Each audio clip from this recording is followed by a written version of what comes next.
rates is something that's been on the top of my head, and I saw somewhere I read that there was going to be a shift coming Thursday. Okay. And it's more specific, right, about dates, and I just put a post about it yesterday, saying something about rates are making a change on Thursday, and this would help people that are on the fence to buying a house, and perfect. Yeah. So Thursday is 12/1. The big date that we have to pay attention to, let's stop and let's have you ask that in some form of a question. Okay. Just for the video purpose. So really just whenever you want to start talking, that's for him. We've been recording though. Yeah. Oh my God. Yeah. Well, it helps him with sound and everything too. Oh, okay. So that's for him. So let's just, whatever that is, however you want to ask that, and there's no wrong or right way, let's just ask it in the form of a question, and then we'll just talk. Okay, no pressure. No, no pressure. Okay, 1, 2, 3. Okay. You don't even have to count. Just when you talk. It's going to roll, and he's going to edit later. Okay, so one of the questions that I get asked a lot on social media is, Marisol, when would I see rates go down to what they were before? Okay, so it's going to take, it's a long process. Okay. And we already saw it start to play out a little bit this month, November 11th or 10th. We had a little bit of a decrease, and then it gained some of it back. And I think that that's probably going to be how we see the rates recover. I think you'll see a large decrease really quickly as soon as you start to get economic data, and then it might recover half of it or a third of it.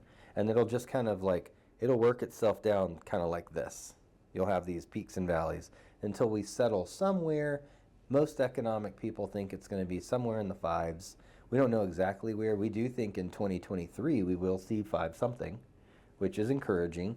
We're not going to see 3s. If we see 4s, it'll be high 4s. You might see 15 years drop into the 4s. We've seen that even somewhat recently, where you could get a 4.99 on a 15-year. So those things are coming. But every month we get a report called the CPI report, and that's basically the inflation index. And it has a lot of things that go into it, and the data kind of lags behind a little bit. And the next time we're going to get one is December 12th. Oh, so okay, cool. We get economic news all the time, but December 12th is when we're going to get that report, and it's going to be based off of November's numbers, and it compares this November to last November. So last November, October, November, December of last year is when inflation was going crazy, and they were saying that it wasn't a big deal, right? So those are huge numbers. So we expect this report and the one in January, which is really December's numbers, to be in our favor. So you should see rates recover a little bit, and then they might gain some of it back, but it'll still be lower than it is today. So today we're sitting maybe 6.6. We were as high as 7.3. Yes. And for some people that are buying second homes or investment properties, they're still up there and paying money to get interest rates, okay? But I think what you could see is 12.12. You could see 6.6 go to, who knows for sure, maybe 6.25, maybe it's 6.1, we don't know. And then it might retreat back to 6.3. And that's just going to be the pattern until it gets there.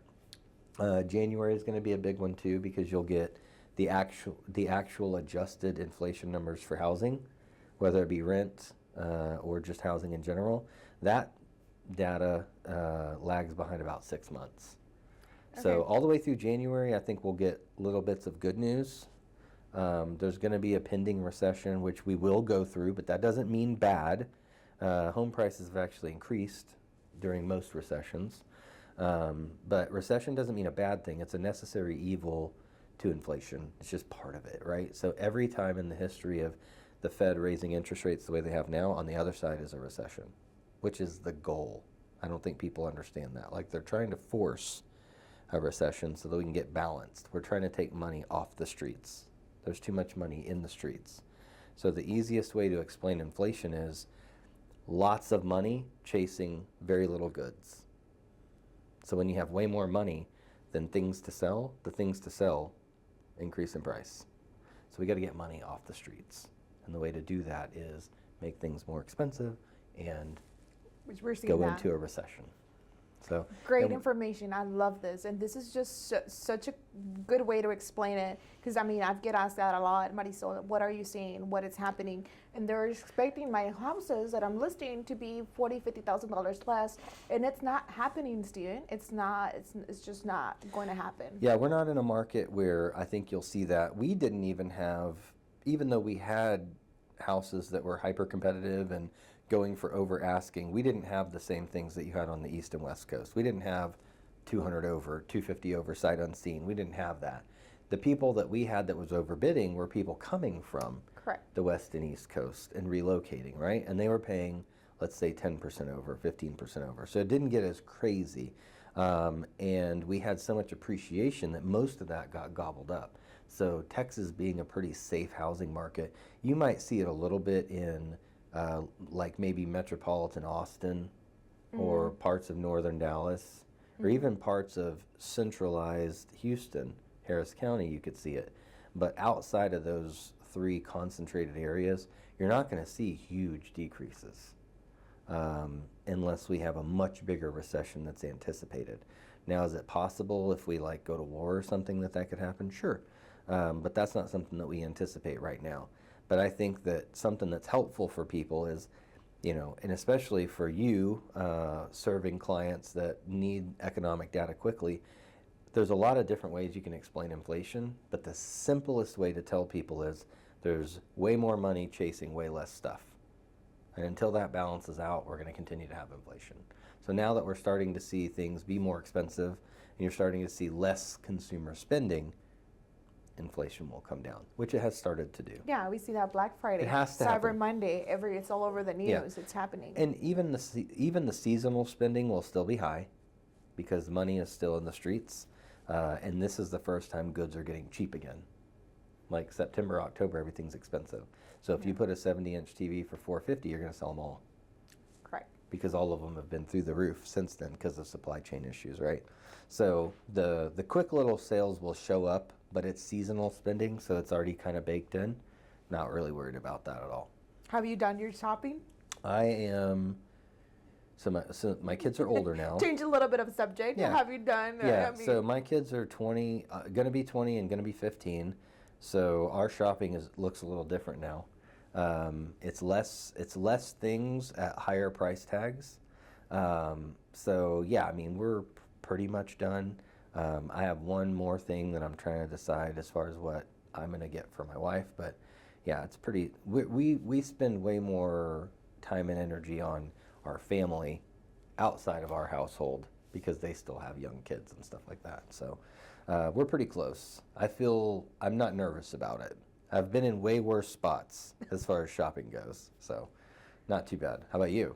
Turn it back around. How are you doing? So we started shopping early. Okay. We asked the kids. That's good. We wanted to be smart about this time around. So I said, kids, give me a list of the things or items that are in your wish list. Let's go ahead and make Santa Claus a list, right? And then my son, he's 6. He's like, well, are you Santa Claus, Mom? So there it goes. Yeah. He doesn't. So that's that. We've done. There's plenty of presents. So we put up our tree. Okay, this is a little bit unnormal, I guess. We put our tree November 1st. Nothing wrong with that. That's when I put my Christmas I lights was on. so ready for Halloween to be done. I'm Yeah. like, okay, the tree is going up. So immediately put presents under there. So we're close to being done. I'm a December baby, so the pressure's on my husband. Yeah. I was born December 21st, so Okay. he's like, I do not know what I'm gonna buy you. So it's always fun to see him, No pressure. Yeah, talk about pressure on his side, because I don't want to disappoint you, but I want to surprise you. So that's where we're at now. My kids are 6 and 13, so the 13-year-old's very different, and boy and a girl. Okay. Which So- one's 13? The girl. The girl. Yeah. So she's not I'll asking pray for for you. makeup. Thank you. She's not asking for makeup or anything like that. So I'm still okay. Okay. That's coming. Yeah, 13 I know. is what? 8th grade? Yeah, that's 8th coming grade, for sure. yeah. And junior high is the worst. So she'll be going to high school in May, Yeah. or June. Yeah. So we're getting ready for that. Excited. And my boy, he's just, calm, serene. My girl is a whole different Yeah, mine are opposite. My oldest is the girl. She's the calm one. My son is, he's not like crazy. He's just different. He's very outspoken, outgoing. There's something special about it. I just haven't figured it out yet. So I'm trying not to punish it out of him because he just has a really good personality, and he actually looks at people when he talks to them, and he doesn't mind shaking someone's hand, and it's not something that you see a lot in that generation. So I'm trying to like encourage it a little bit. Yeah. But with that, he's also very loud spoken and very opinionated, and it's difficult because, you know, you don't want to suppress it, but you still want them to be respectful. And it's very hard for them. Same boat with my son. He goes to school and he lets his political views out from what he hears at home and stuff. Okay. And the teacher, he talks about religion, you know, it's something that he highly believes in. And if he believes in you know, in something, he's going to want to let the world know what he believes in. Sure. And that's where Which is his right in this country. Yeah, and I tell his teachers, I'm like, he's going to come in and he's probably going to surprise you because he's going to have a conversation that you're not used to having with a 6-year-old kid, you know, but just because what he hears at home, and he hears grown-up conversations as far as what our views and, you know, religion, political, whatever it is that we do believe in. So he's going to let you know how he feels about it, right? Yeah. So for open house and stuff like that, we always go in and we're like, hey, this is my son, but this is what you're getting yourself into. And the teachers end up loving him. Yeah. And they're saying he's special. Yeah, because he has his own, he can make up his own mind. And I think kids, they like to just go with the flow. So when you have one that will make up their own mind and say no, I want to do it this way, that is special. And you got to figure out a way to teach them to harness it. Yeah, and that's what we're doing. And especially nowadays with everything being so different. And when I grew up, we didn't have any of this internet stuff, and now we're having to do this. Most of the information really comes from online, or how much time they spend on YouTube or these other platforms. I try to limit on the things that they do watch and consume, just because of how grown up they can be, you know. They have access to everything. So it's very difficult, and then just how people and consumers get their information from social media. A lot of the stuff I get TikTok sent to me with my clients, like, is this true? Is this really happening? And then from professionals that they're in other markets, not necessarily our market. And I had to explain to them, I said, it doesn't necessarily apply to our market. It applies to their market. Yeah, Dallas is, in Texas, but it's doing so much different than what we are doing here in Houston. Sure. Even Houston, if you go to Crosby, you have submarkets. So it's so wild. So 7-8 million people. The housing isn't the same in every area. Yeah, Cypress, you know, everything else. So we sell everywhere, and there Marisol, you know, is this true? So it's important to see what we consume as grown-ups and what my kids consume too online. So get your facts, pretty much. Get them from the professionals. Get them from the people that you know and trust and believe. They're going to tell you the truth instead of the media sometimes. What I have found, and I don't like listening to the news at all, to be honest, but there are very few people that will actually dig in to the financial reports and then figure out, like, how do markets normally react to a good or bad housing starts or mortgage applications, and then being able to kind of put that out on a graph and say, okay, so if these 4 things all trend this way, normally this is what the market does. And I think people would rather just repeat what someone else says, or take a guess at it, or listen to the news and then say what they heard yesterday, than really to dig into it and understand how markets move. You know, anybody can be right and anybody can be wrong. Correct. But it's whether or not you understand why you're right or wrong that separates a professional from someone that just wants to be online and get notoriety. So a perfect example, I had a client closing a house 2019. Okay, so this is 2 years. We met. He said, we're buying a house. Next thing you know, the next day he calls me. He's like, I read the New York Times. I am not buying a house. The market's gonna crash, and I'm gonna be able to get this house for very cheap. So he bought. Okay, fast forward, he ended up buying the house, $199,000, brand new construction. I did comps to just to follow up with them. I did the comps. The house is selling now for $260,000. Yeah. So I called him and I said, hey, you know what your house is selling for now? And he says, no, but I can tell, I can tell it's more than what I bought it for. And I said, can you imagine if you would have stopped the process? We were in the middle of the process and you told me, Marisol, stop everything. I don't want to buy. But then, I'll give you your time, and I said, think about it, read where your effects are coming from, and then you have a home equity, and explain all the important things, the interest rates, and, just the data that what we were seeing, talking to you. We met at a class you taught at the market center, and I was able to use that. And I go back and I tell them, okay, that's fine, you can stop because it's your decision at the end of the day. And then he said, thank you for not letting me stop when I wanted to stop. And now I have my home. I have home equity, and I'm locked at a very good interest rate. Yeah. New York Times doesn't give refunds. And, publications like that, they don't really have any recourse for being wrong. The goal is a headline or a story that makes you read it. That clickbait, right? They're looking for time spent on the website or subscription sales. So there's no accountability to when they're wrong, right? And that's sad. So, and that's all news, to be honest. So the difference is the accountability, if I'm wrong, is people don't use me anymore. Correct. Reputation. So if I go out, I'm outspoken about the market, and I'm very much, this is what I think will happen. But the caveat is I will say, if this, and this happens, and this is the days that this information's coming out, this will be the result. But if not, expect this. So I'm explaining to them how the market moves. And if you're not willing to do that and you're just going to say, well, I think they'll get better over the next 18 months. Well, of course they will. They can't go as high as they have and then not get better in the next 18 months. That doesn't tell me anything. But that's what people will say. They'll just say, oh, we expect improvement in the next 18 months. They're not willing to dig in and understand why. Or at what points. Like now through January, we should get some good news. The next big one after that is June. Okay. So we're going to have this spring where rates are going to settle somewhere based off of what the inflation news is for this fourth quarter, right? Okay. Then we're going to go through, let's say March, April, May, and then June is the next big one. So we'll kind of have hopefully some stability in the spring, unless we go into full recession, which is still fine. It could just drop them quicker.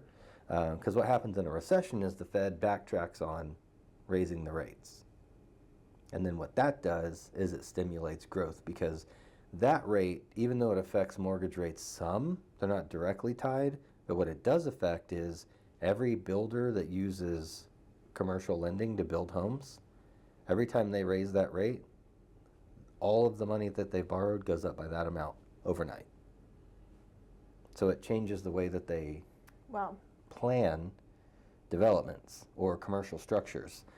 For instance, if you're building, let's say I'm a developer and I'm building a commercial strip center and I'm going to offer it at $23 a square foot, right? There's a margin in there that I'm telling the bank I'm going to make. If the rate goes up 3%, I no longer have that margin.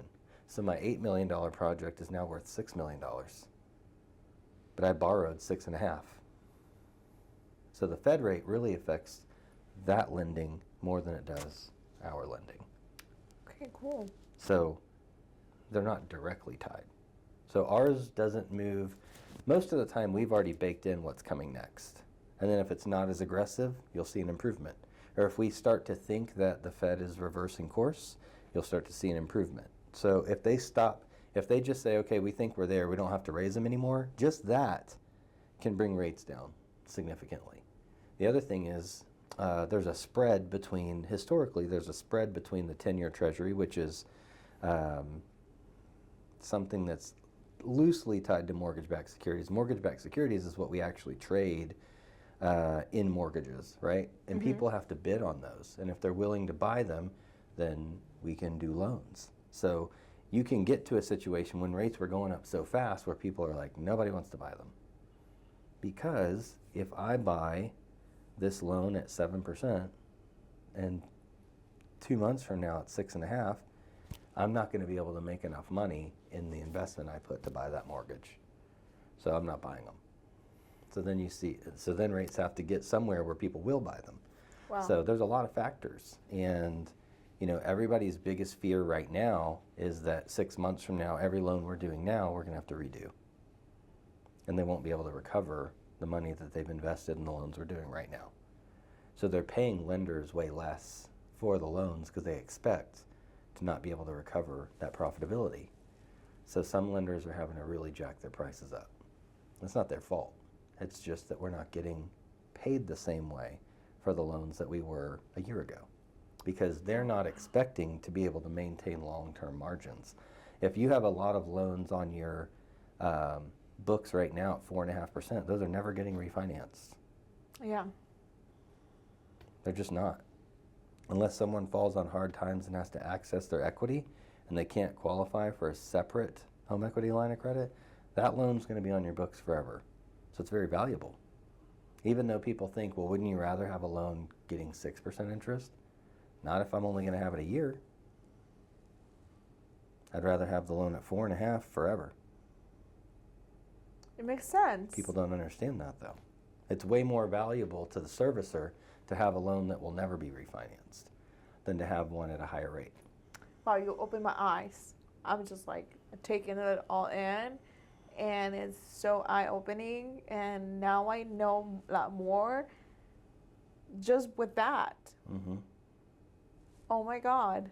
Yep, it's crazy how things work. Sometimes it's the exact opposite of what you think. Yeah. You would think, well, people want to make a bunch of loans at 7%. Well, you'll never make the money back. Because as soon as there's a better rate, they're gone. So maybe you took 6 payments. Well, you never recouped the money it took you to buy the mortgage. Wow. That's why people like to use either the temporary buy down or an adjustable rate mortgage, because if you can get just enough lower than standard market, you can keep that loan long enough while the rates come down to where people won't refinance it. So then you can actually make your money back that you paid to get the loan. So in the example of the 2-1 buy down, it's attractive because if rates are 6.6 today, they get a 4.6 year one. They're not refinancing that. Mm-mm. Rates will not make it to 4.6 in the next year. So they know they're going to hold that loan a year. Second year is 5.6. 5.6, maybe, who knows? 24 months from now, maybe we're refinancing that. But you got 18 months out of it, so you didn't lose any money. So they like that loan. They don't like the current top of the market rate loan because it's assumed that that will not perform long enough to make their money back. Wow. Yeah. Speechless. And that's hard for me. You know me. I talk a lot. So for that, I was speechless. Yeah. Well, it's just how the market works. Wow. You know, it's these people have all the money for a reason, and True. they're the ones that make the rules. So, if you are sitting on a portfolio of loans at 3, 4, 4.5%, it's worth its weight in gold right now. You could get yourself out of any economic issue that you had from a company standpoint if you chose to do servicing. Companies that choose not to do servicing have to be more creative right now because they don't have a way to substantiate losses on keeping rates low. So they have to increase rates higher. So what you're saying and what I'm hearing is today is the best day to buy. Every day is the best day to buy. Every day right now is the best day to buy because it's all relative, right? Higher rates means less competition, means more flexibility on list price, always. It's not 40,000, but if you can save just 10 grand on getting into the house, think about it like this. The difference between a 4.5% and a 6.5% rate on 300,000 is about $200. If I save 10 grand, think about it like it's in a savings account. I have $10,000 over here. If I take $200 a month, which is the difference in payment, every month from the 10 grand I saved and apply it to that mortgage, it takes 50 months to run out of money. The rates will be lower before 50 months. So buying now is actually the only way to make sure that you for sure win. Because when rates go back to 5, what do you think is going to happen? Prices are going to go up. Competition. More competition. So if you can get a house for, let's just say $10,000 in seller concessions and list price, okay? So that's a $10,000 reduction. You got that money. Let's say the house is $400,000. Let's say a year from now that house is $410,000, rates are at 5, and you've got 5 people making offers. So maybe it goes for $425,000. That $35,000 at the lower interest rate takes you years to make back. Maybe 5, maybe 6 years. Most people don't even live in a house 5 or 6 years. So you literally cannot win waiting. It's just not possible. Absent an extreme economic collapse, you cannot win. And if you're banking on that, then good luck. Because I don't think it's happening. Wow. That is phenomenal. That information that you bring and that you offer to the clients, and the clients that you've assist, of my clients that you've assist, they always have something good to say. They were like, he taught me so much, and you weren't straight to the point. You had facts, and you stood behind what you were saying. Like you said, no other headline or whatever, it's gonna stand back and say, like, you know what, we messed up. Because everybody was assuming that we were gonna crash 2021, 2020, that we're just gonna stop. Everybody was gonna stay away from real estate. And what happened? The opposite happened. That's because people just don't understand what happens when money is cheap. If money is cheap, people borrow it, right? Yeah. So if I have a home and then you make it to where I can buy a beach house with a 2% rate, I'm going to buy the beach house. Smart people. Because I can already afford a home. Why wouldn't I buy a beach house at 2%? Because you're smart. Well, I understand. But it's not even about being smart. It's just about asking the right questions. Correct. When money gets cheap, people use it. Some of the richest people in this country pay no taxes. Do you know why they pay no taxes? Because all of their revenue is created through borrowed money. So Yeah. I'll give you an example. Let's say I buy an apartment complex for $10 million, and let's say 5 years from now it's worth 20. If I borrow that $10 million, I got $10 million in my pocket. How much taxes did I pay on it? None, because it's debt. But who's servicing the debt? The tenants. So that's how people get away with not paying tax. They use debt to their advantage. So we've been telling the whole idea of you have to pay everything off and never have debt and never be leveraged because you never know what's coming is a way to keep people from being able to truly leverage debt when it's necessary to create financial wealth. Because real estate is one of the best investments you can make. So if you keep people from buying 5 or 6 homes and you tell them they have to put money in their 401k, then they have to work longer, they have to pay more taxes, they have to put more into the system. If you truly teach people the tricks to be able to make money now and to use debt to your advantage, debt's not a bad thing as long as it's serviced by a return, right? So if I buy something that has money coming in every month, that's different than if I just buy something that I have to pay out every month. Completely different. Like if I buy a car, I'm on the hook for that payment, right? But if I refinance that apartment building and use some of that cash to buy the car, the tenants are paying it, not me. Don't buy liabilities. No, always buy assets if you can. But it takes work to get there, so start small. I don't think people understand that a lot of people have equity in their house right now. They can take that equity and buy 10 properties. If you have $50,000 in equity in your house, you could probably buy 8 properties in the next 6 months. Take the equity out and buy the properties. Start an investment portfolio. Be able to retire. It's not hard to do. People can do it, but everybody's afraid of debt.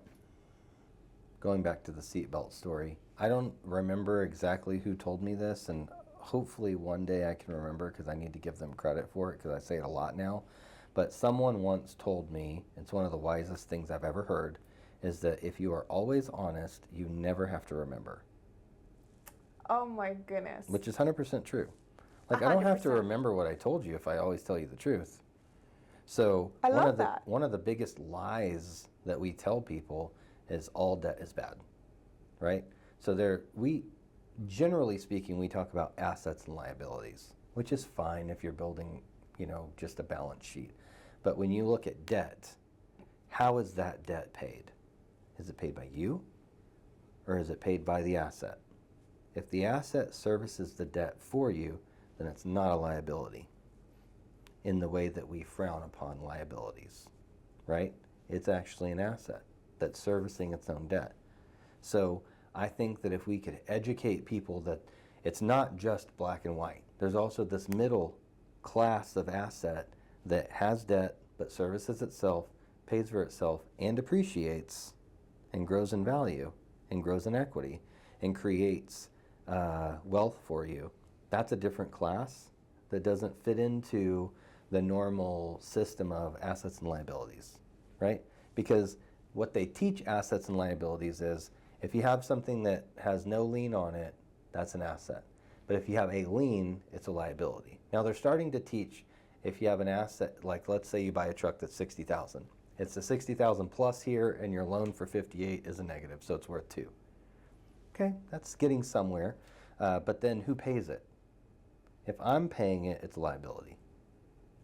But if I buy a home, let's say it's a 4-unit, and the debt is completely serviced by the tenants, I don't care. The value is irrelevant to me because it's completely serviced. So it will continue to grow. The spread between what I owe and what it is worth will continue to grow. And then I can use that equity to use a new debt and get that money tax-free.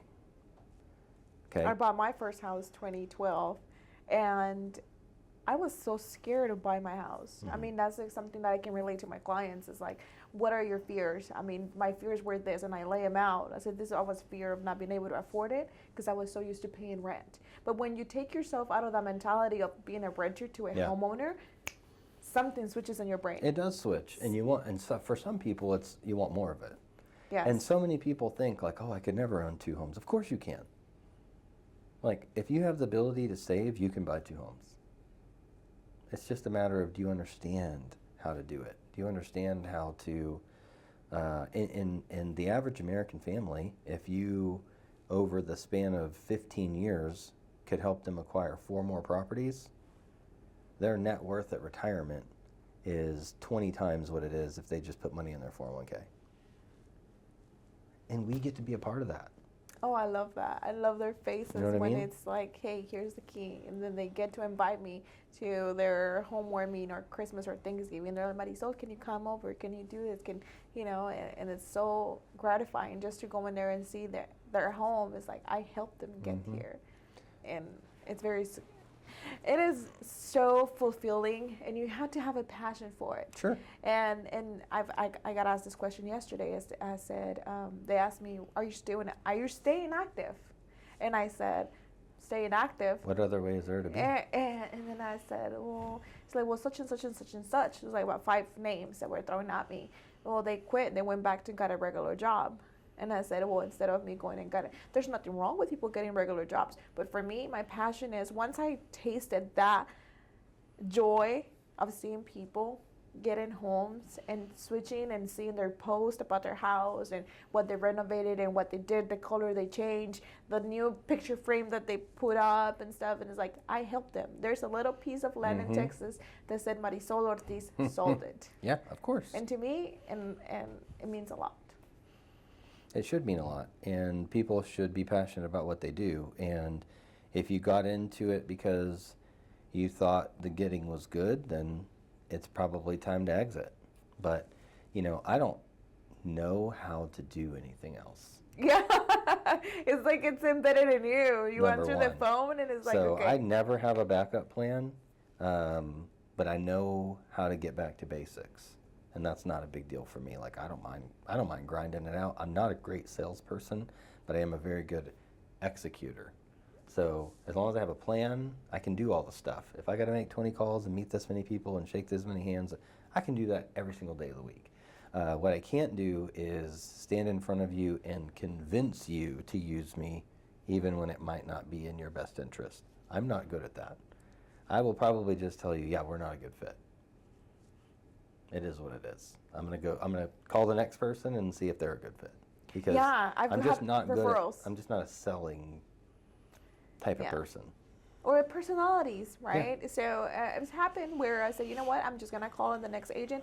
It's gonna be perfect for you. It's gonna have the same attitude you have, same But drive. that person will give you referrals. Yes. Because you did that for them. Because I don't want to be just like the person that just takes. There's plenty of business there's lots, for everybody. Some people are like, oh, I don't accept realtors on my Facebook page. Oh, I don't accept realtors on my Instagram. I don't want that competition. There is really no competition if there's not within you. It's the only person that I compete against is me. What did I do yesterday that I can do better today? What is one thing that is getting me closer to the goal that I want? I mean, I have individual goals, like what I want with my family, what I want with my business, what I want with social media, what I want with whatever it is, like in my market center. So there's different goals, and then I just plan them. And then, how come you're not as someone said to me, how come you don't sell as much houses as the other person? And I said, well, when did I say I wanted to sell as many houses as that other person? You know, my goal to me looks very different to other people. So that's something that it's in this industry. I feel like we have that imposter syndrome where we want to be like the next person, right? So social media goes back to that. Well, they have the perfect life. I want to be like that. I want to be, if you consume yourself, and that goes back to, again, consuming or getting in our head what we consume, right? It's like, you can never be like the next person because that's not you. Not you. My parents always said, if you can be anything in this world, be you. Why would you want to copy or be a cheap copy of someone else?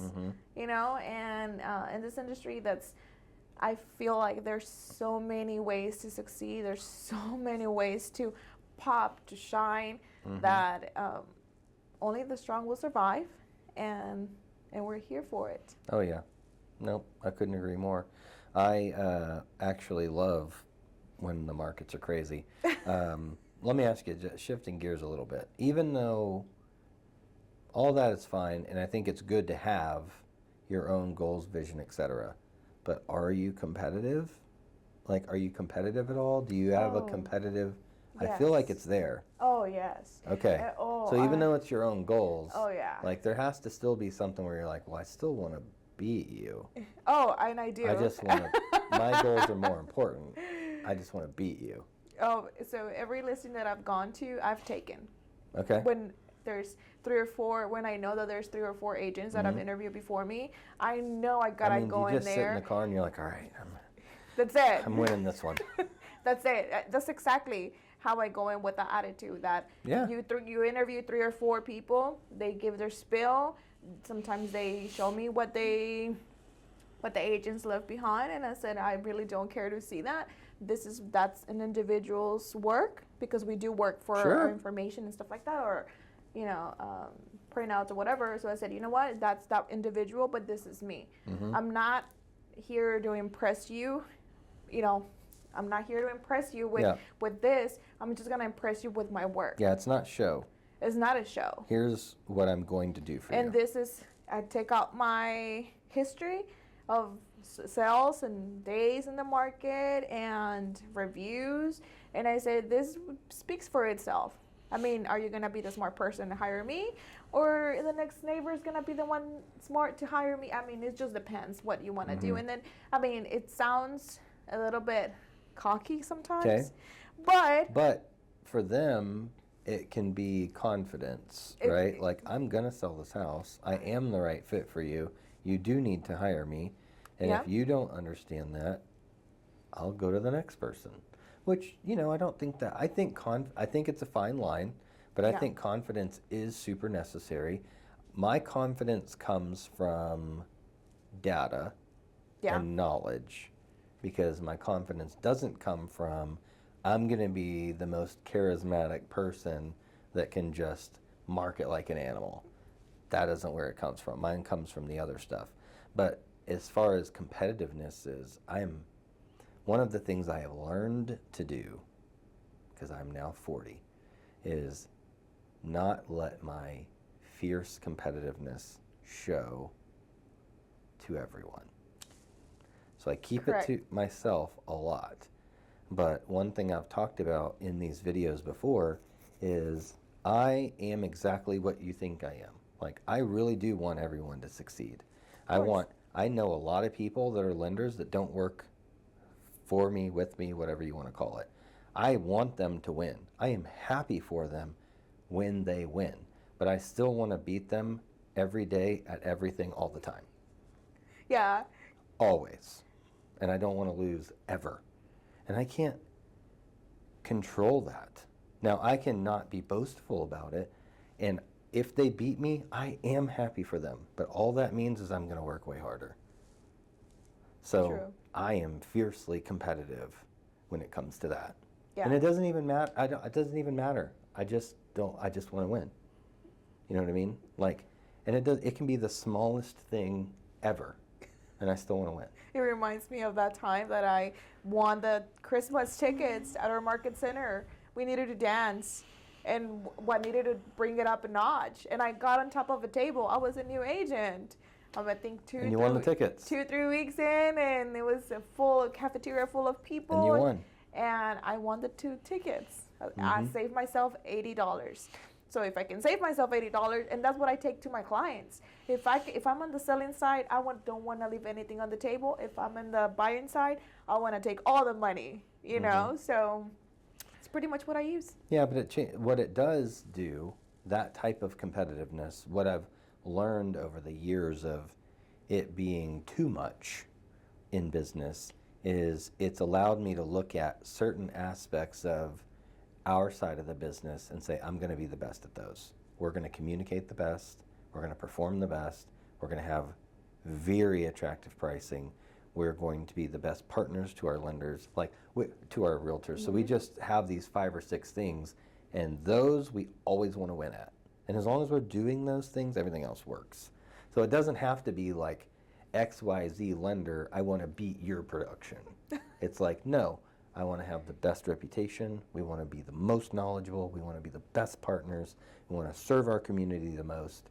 So if we focus on those things from a competitive nature, I'm able to tame it a little bit. But it makes me happy when we win. Of course. And it also pushes us to always improve.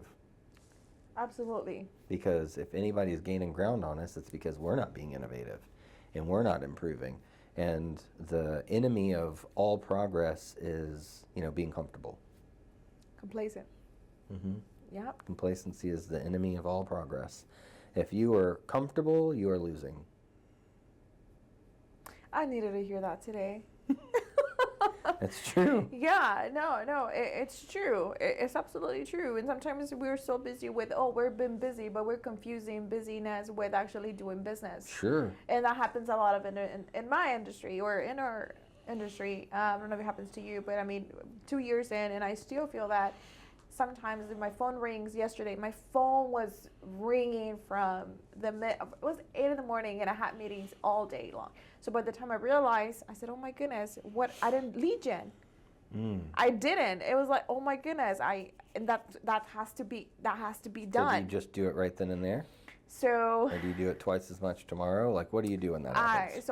When that happened, I woke up this morning and I said, I gotta communicate with those people that I did not communicate yesterday. Mm-hmm. So I moved it and deleted all the non-real estate things that I had for this morning, and I said I got to tackle what needs to be done. And I sent my friends notes like, hey, don't text me from this time to this time. I would not answer the phone because I'm doing real estate stuff. Because they think, well, you're a realtor, you just have your own schedule. Yeah. And that's the thing that I don't want people to know, that, or people to think that because we have our own schedule, it means that we can do whatever we want. It's actually a curse. Having your own schedule is a curse. No one's going to tell you to do it. You have to do it. Yeah. So it's like, it's not a punishment. It's but the exact opposite. It's a good way to track what City of Houston Boyle Water boil. So our kids were at home. Yesterday I'm on the phone with the builder, my client, and I can hear my son coming in and opening the doors and stuff. And I did excuse myself. I said, hey, I'm not sorry for my kid, but I'm sorry for the noise that he's making. Sure. Because I never want to be sorry for my kids. My Never. kids come first. Family, God, family, and business, First of all, right? it's a builder. Like, you build homes for families, so what are you worried about? Yeah, I said, my kids in the back, I'm sorry. Called my client and I said, Again, I'm sorry for the noise, but I'm not sorry for my kid. Sure, yeah. So, and they appreciate that because there are expectations that I set up front whenever we meet with them again. I said, hey, are we going to do this? We're going to do this together, but I do have kids. It goes back to the family having our own business, having our own schedule, but you are a priority to me, 100%. of course. Yeah. But again, if my kid comes out of school at 3, I got to be at the pickup line at 3. Yeah, I don't miss anything. Like, I don't miss anything for my kids, ever. Like, if I miss something, they would think something bad happened to me. So, in that, one, it's just, what are you prioritizing, obviously. So, like you said, faith, family, and then work. But I just think that, a little thing that I've never said in these interviews, but I'll say it now, because if I'm saying it, you obviously must need to hear it. So I'm just going to take this direction and do it. But I do give myself at least one day a month where if I come in and by noon everything is just going not correct, I will write down everything I didn't finish and I will leave.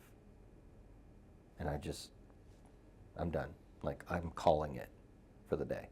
And I'll go home and I'll focus on family and I will rest and I will prepare for a better tomorrow. But I do give myself one a month where it's like, this is just a shit show. Like, I'm out of here.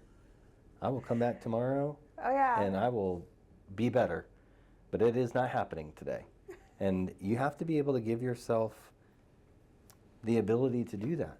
We're always so hard on ourselves and we're our biggest critic and we don't give ourselves any room for error, when in actuality, if you would acknowledge the fact that you have error and you make mistakes and today sucks and you just let yourself blow that off and come back to it tomorrow, you'd be surprised how much better the next day is.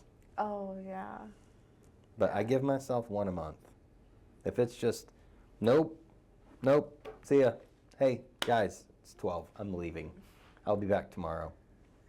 See ya. If you need me, email me. Not happening today. There's no such thing as an emergency in real estate. Well, to some people there is, right? But in a 30-day contract, do you know how long 7 days is?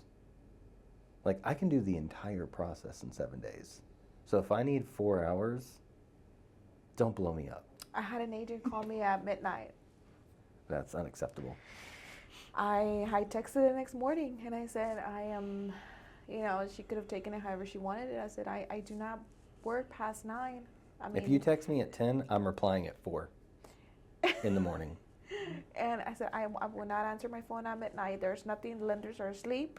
Inspections are not happening. My sellers are asleep. Yeah, I'm not presenting any amendments to them. Like, nothing's happening. At midnight. Oh no, but you this, you that, you must be new in the business. Like, I love that. You must be new in the business. You must not know how this works. You must not this. I said no, because I'm new in the business and I learned to set my boundaries early enough in the industry. I had great coaches. Jenny Vaughn is one of them, and shout out to her. Boundaries are huge. Boundaries, you got to learn them when you first begin doing your business.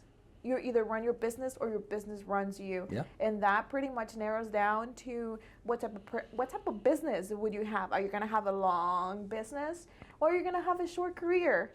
And I want to have a long business, in this industry. And she goes, if you don't set your boundaries, your schedule, your time with your family and stuff like that, no one's going to teach you that. No one's going to bet that in you. And that's the way you burn out. Yeah. Like, when you see agents or lenders or anyone burn out, it's because they have no boundaries. Say no. They work all the time, no matter what, answer every call, every text, doesn't matter what time of night it is. And you can do that for a certain amount of time. But if you don't go back and set some boundaries, or if you don't try to have them up front, and they're not unreasonable. No. Like, if I tell a client, like, hey, if it's after 6:30, just text it, right? I'm probably not going to answer, but I have it. And then the next day, I'm all over it. Same Family thing. is super important to me, right? Yes. I'm never going to call you while you're at dinner. If your appraisal comes in 10,000 low, why would I interrupt your dinner and spoil your entire evening? I would rather you get up the next day, brush your teeth, have a shower, kiss your spouse goodbye, drop your kids off, and then tell you your appraisal came in low? Why would I ruin your entire night with your family? It makes no sense. I'll probably be crying all night long. It makes no sense. It makes no sense. Yeah. So, you know, just thinking about it from that aspect, like. Yeah. See, I had a client. He worked refinery 7/12s. Yeah, so that's hard. So with him, I did it. I met him at the office. He's like, hey Marisol, I'm gonna be available at 8:40 at night. I told my husband, I said, hey hon, at 8:40 we had to be there at the office because he needs these documents and he needed help with online stuff or whatever. I said, don't worry, I'll meet you there. Stuff like that I'll do. But right? but again, that's expectations. He told you this is my time frame, and you said I'll be able to meet you, and you probably had to do it twice or 3 times. Yes, I did it 3 times. Because you made the most of it when that happened. Saturday morning, we met because he needed to scan documents. He didn't know how to do it through his phone. So don't worry about it. We met. It was 7:30 on a Saturday. That's usually when my husband's like, hey, let's go get breakfast. Yeah. But I said, hey, honey, we're going to go ahead and do this. And then for that, that's my passion. Mm-hmm. That's where it comes in. And I'm like, I'm grateful that I get to do this for them. Let's not work at that point. No. It felt like I'm It's helping serving. a family. Yes. It's serving someone. And they're like, oh, you're doing that for me. I said, absolutely, I would do that for you. Mm-hmm. Don't worry about it. We got it. You know, negotiated. No problem. Let's do it. It means me getting less commission. He said it. You're negotiating the sales price on a brand new construction. I said, I sure did that. Why? If your sales agent told me you're getting less commission because you negotiated the sales price. I said, it doesn't matter to me at the end of the day. Mm-hmm. It's what my client's getting. And if it's getting something, he's getting something. He saw that I fought for him. That's why he hired me. Yeah. Because I would have done that with the resale home. Why not do it with the new construction? It'll always come back to you too. Always. It always pays to do the right thing. All the time. Doesn't matter what it is. Doesn't matter if it costs you money. As long as you always do the right thing. It's just like the lying thing, right? If you always tell the truth, you never have to remember. If you always do the right thing, you never have to worry about your reputation, ever.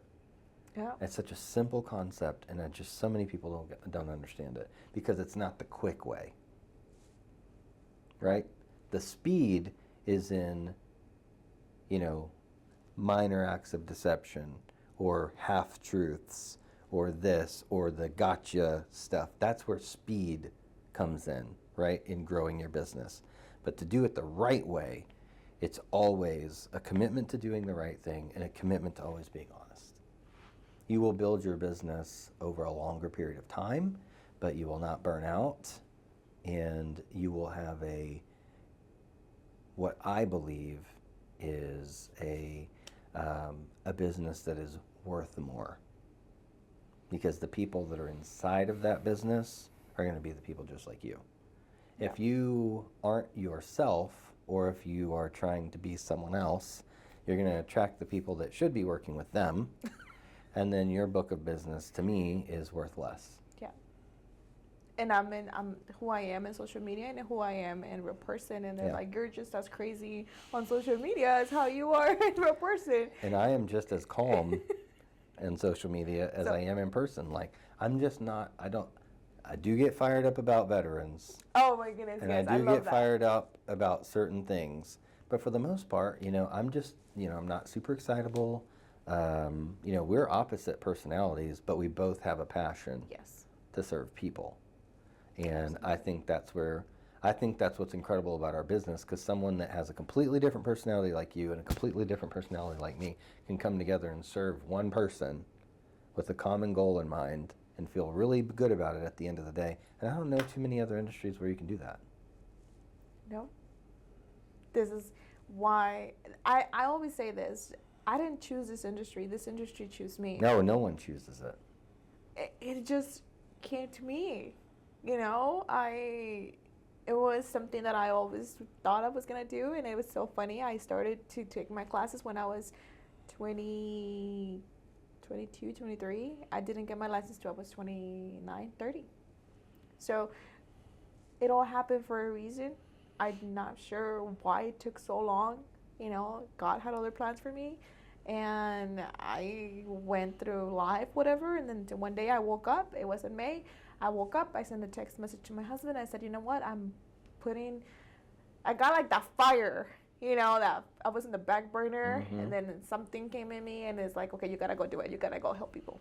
The thing I love about real estate is it is a lot of people's second career, and I've seen a lot of people have extremely successful second careers, and the common denominator between all of them is what they took in experience from their first career and brought it here.